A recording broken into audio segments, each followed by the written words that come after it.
지난 16일 화이자에 이어 모더나도 놀라운 발표를 했습니다.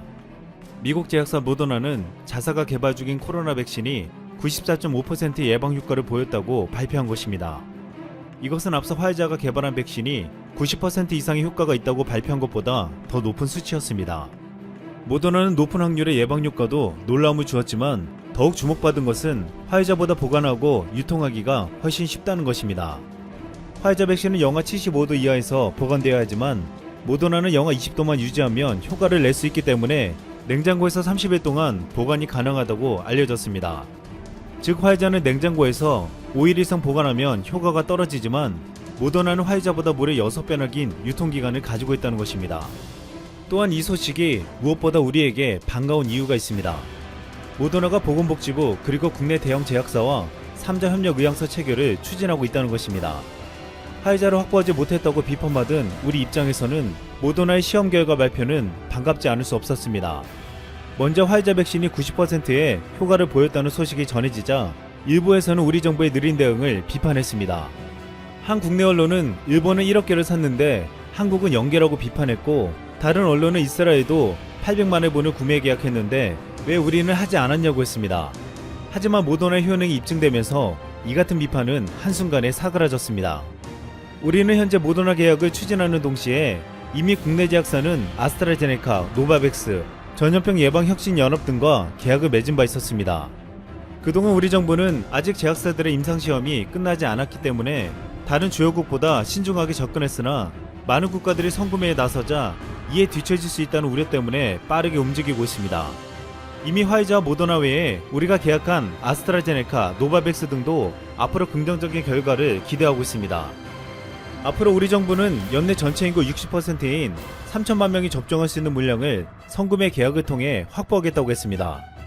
현재 전 세계의 코로나 확산 속도가 더 빨라지고 있는 데는 변이 때문이라고 말하고 있습니다.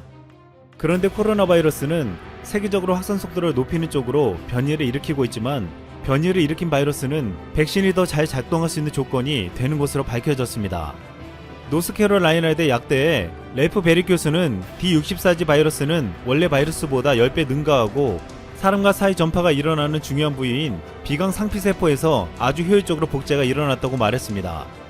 결국 최근의 바이러스의 변이는 더 빠르게 확산되게 만들었으나 다행히도 초기의 바이러스보다 백신이 더 쉽게 잡을 수 있다는 것입니다. 그런데 문제는 새로운 바이러스 변이가 나와서 어떻게 진화해 나갈지 예측이 어렵다는 것입니다. 베르 교수는 코로나는 완전한 새로운 질병이고 어떻게 진화할지 예측하기 어렵다며 덴마크에서 최근 D64G 코드를 가진 밍크의 코로나 바이러스가 발견됐듯이 새로운 변이들이 계속될 것이라고 말했습니다.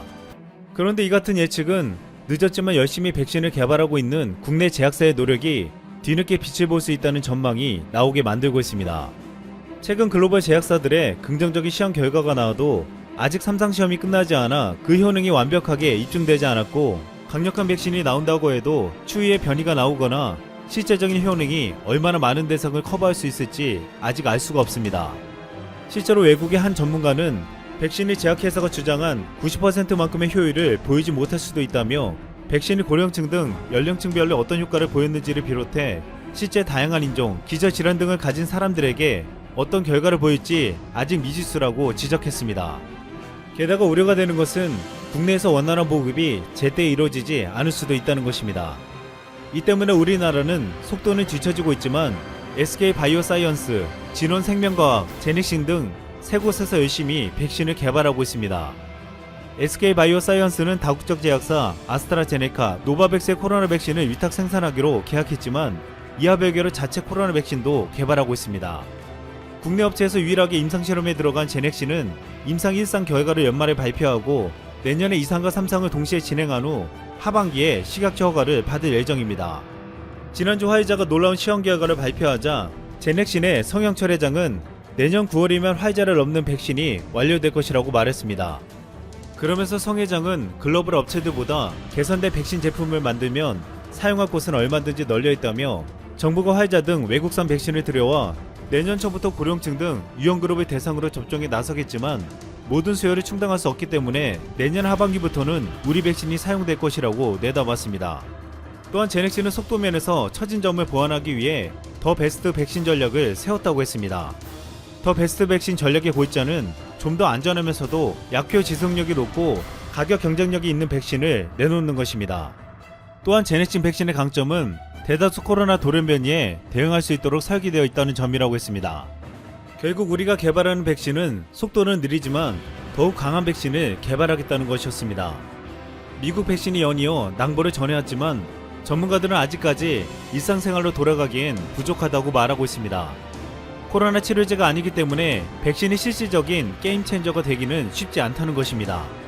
다행히도 진정한 게임 체인저가 될 거라 보이는 코로나 치료제에서 한국은 놀라운 힘을 발휘하고 있습니다.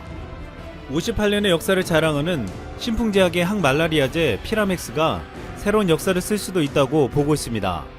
피라맥스는 코로나 치료제로 실험에서 높은 가능성을 보이며 현재 우리나라와 영국 남아공 등에서 이상 임상시험 진행 중에 있습니다.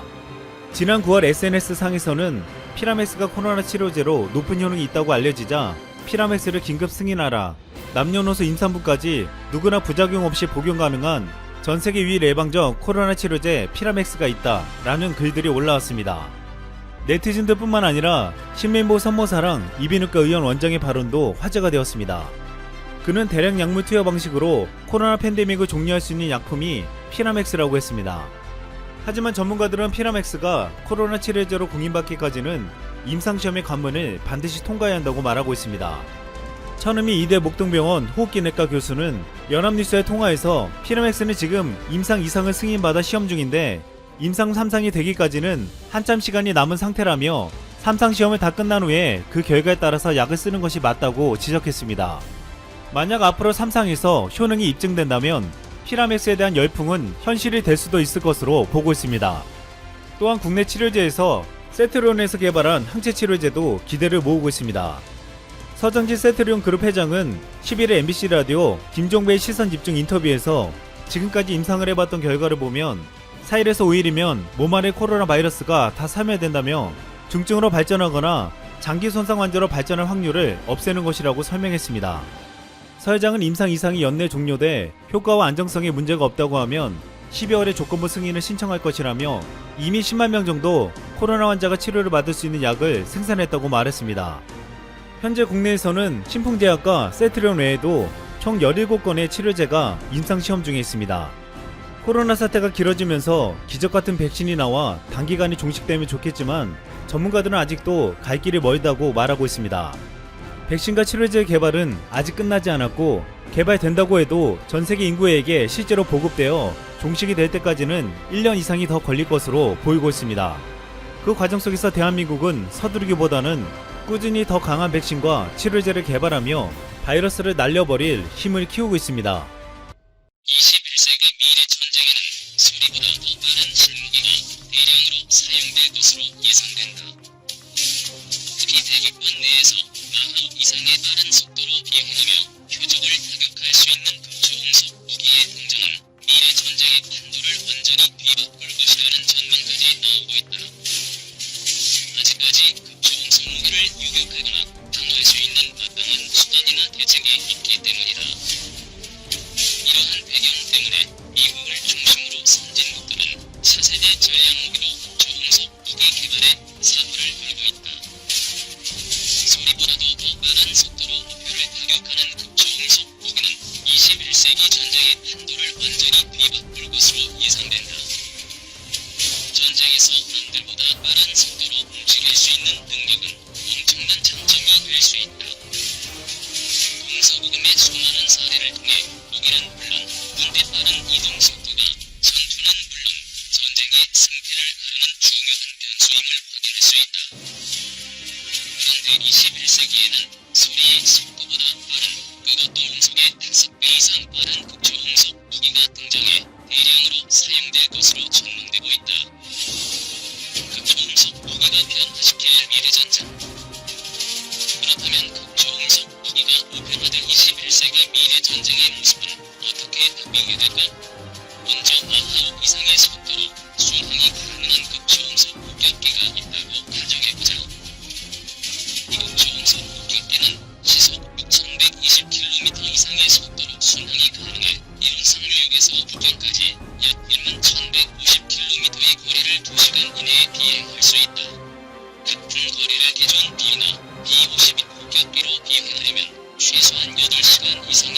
시간이 소요된다는 점을 감안하면 엄청난 기술적 진보라 할 수 있다. 굳이 사람이 탑승하는 극초음속 폭격기를 출격시키지 않아도 된다.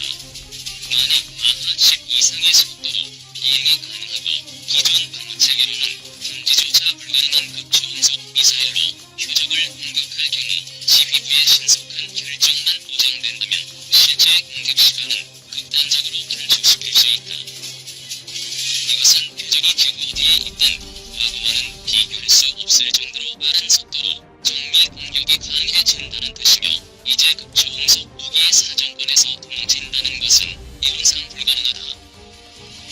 극초음속 무기를 실전 배치할 경우 더 이상 물리적 거리는 군사력을 투사함에 있어 제약이 되지 않는다는 의미다.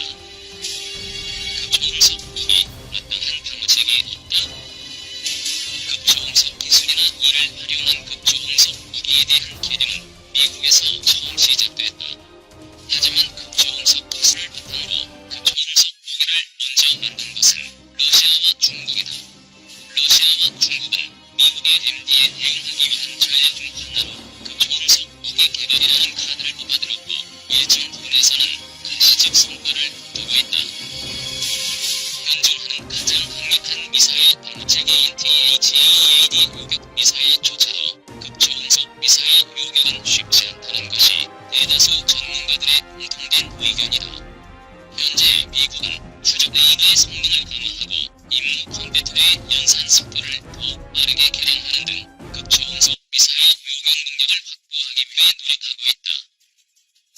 일단 러시아의 중국이 심혈을 기울여 개발하고 있는 극초음속 무기는 엄청나게 빠른 속도로 ICBM에 비해 낮은 고도를 불규칙하게 움직이기 때문에 정확한 탐지 및 추적이 어렵다.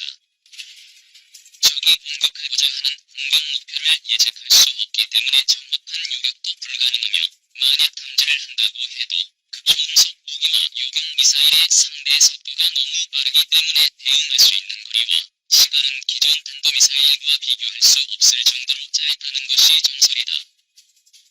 러시아의 극초음속 무기 개발. 러시아의 극초음속 무기 개발의 기원은 1950년대까지 거슬러 올라간다. 물론 실질적인 극초음속 무기는 1990년대부터 시작되었으며 그 목표는 미국의 MD를 무력화시키기 위한 것이었다. 1991년 11월에는 구소련 최초의 스크림제트 엔진인 GRL 포로드로 마하 5.8을 기록하는 성과를 거두기도 했다. 하지만 소련 체제의 붕괴와 정부 지원의 중단으로 인해 1992년을 기점으로 거의 대부분의 극초음속 무기 개발 계획이 중단됐다는 것이다. 이후 러시아의 극초음속 무기 개발은 2013년 8월 러시아 방산업체 관계자의 극초음속 미사일 개발 발언과 같은 해시월 러시아 부총리의 공식 언급 전까지 철저한 정부 통제 속에서 비밀리에 진행됐다. 러시아의 극초음속 폭격기 상승도. 러시아가 개발 중인 U-71S 아방가르드 극초음속 무기 체계를 기반으로 2030년 실전 배치를 목표로 하고 있다. 물론 러시아의 철저한 정보 통제에도 불구하고 시험 중인 극초음속 무기의 존재가 서방 세계 정보 기반에 포착되기도 했다. 이래로 미국은 러시아의 극초음속 무기 개발을 2001년 7월 처음으로 공식 확인했는데 당시 러시아는 SS-25 ICBM 발사체를 활용해 극초음속 비행체를 대기권 내 고도 33,000m까지 쏘아 올려 마하 5 이상의 속도로 비행하는 데 성공했다. 현재 러시아 정부가 공개한 극초음속 무기는 모두 세 종류로 사정거리 1000km의 최고 속도 마하 8의 422제로건 극초음속 순항 미사일로 표기. 최대 사정거리 3000km의 최고 속도 마하 10의 KH-47M2 긴잘 공대지 초고음속 탄도미사일. 최고 속도 마하 20 이상으로 향후 극초음속 폭격기 혹은 극초음속 정찰기 개발의 토대가 될 것으로 예상되는 U-71S 아방가르드 극초음속 무기 체계가 있다. 지난 2017년 러시아 전승기념일 열병식 당시 확인된 KH-47M2 긴잘 공대지 초고음속 탄도미사일의 모습. 사진과 같이 미그 31 전투기 외에도 Q-160, F-22M 등의 폭격기에도 장착 가능한 것으로 알려지고 있다. 중국의 극초음속 무기 개발. 현재 극초음속 무기 개발에 가장 적극적인 국가는 중국이다. 2014년부터 극초음속 무기 개발 정황이 서방 세계 정보기관에 포착되었지만 침묵을 지키던 중국은 지난 2016년 1월 중국인민 해방군 기관지인 해방군부를 통해 처음 극초음속 무기 개발 사실을 인정했다. 지구상 어떤 목표도 1시간 이내 타격할 수 있는 극초음속 비행체를 개발하고 있다고 밝힌 것. 그리고 2018년 8월 중국 국제전문지 참고 소식을 통해 마하 6의 극초음속 비행체 실험에 성공했으며 중국 역시 극초음속 무기 개발 경쟁에 본격적으로 나섰다고 공식 발표했다. 중국 항천공동력기술연구원이 공개한 자료에 따르면 성공 -2호 로켓으로 발사된 극초음속 비행체는 발사 10분 뒤 고도 3만 미터 상공에서 로켓과 분리했으며 400초 동안 마하 5.5에서 6의 속도로 다양한 동작의 시험을 완수하고 예정된 지점에 다가간 것으로 알려지고 있다. 미국은 처음 중국의 새로운 극초음속 비행체를 94로 명명했지만 현재는 동풍 탄도미사일의 불기포를 사용하여 DFZF로 분류하고 있다. 2014년 1월부터 2016년 4월까지 총 7번의 발사 실험이 이루어졌으며 이 중 6번을 성공한 것으로 알려지고 있다. 현재까지 기록된 최고 비행 속도는 마하 10이며 2020년 본격적인 실전 배치가 이루어질 것으로 전망되고 있다. 이외에도 프로젝트 089로 알려진 단거리 공격용 신형 극초음속 미사일의 개발이 중국 항천과학기술그룹의 주도로 진행되고 있는 것으로 알려지고 있다.